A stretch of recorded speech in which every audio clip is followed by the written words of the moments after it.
হিন্দু ধর্মের একটা বড় উৎসব দোল ও হোলি। সাধারণত দোলের পরের দিন হোলি উৎসব পালন করা হয়, আর দোলের আগের দিন করা হয় হোলিকা দহন বা ন্যাড়াপোড়া উৎসব। এই বছর কবে সেই উৎসব, পঞ্জিকা কি বলেছে?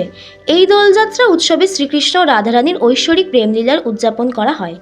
এই মার্চেই দেশ জুড়ে রঙের উৎসব পালনে মেতে উঠবেন অনেকেই।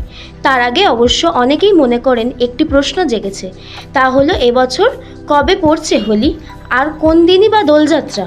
দুটো তারিখের কথা আলোচনা উঠে আসছে। আসলে তারিখটা কি?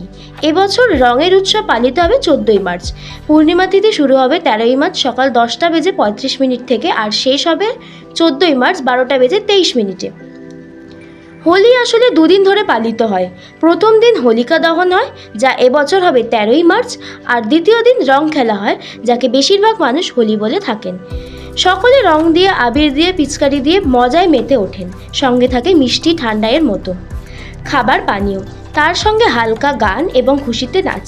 এমনটা হলে হোলি অনেকের জন্য একেবারে জমে ক্ষীর। ভারতে এবছর কবে পালিত হবে হোলি?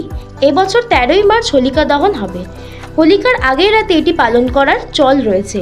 সেদিনে অনেকেই ন্যাড়াপোড়া পালন করেন, যা আসলে অসুর হোলিকাকে পোড়ানোর প্রতীক হিসেবে ধরা হয়। এ কাজ করলে পাপ, লোভ, হিংসা শেষ হয় বলে মনে করা হয়। এরপর 14ই মার্চ রঙের উৎসবের পালনে সকলে মেতে উঠবেন। Shashwati Chatterjee report, target news.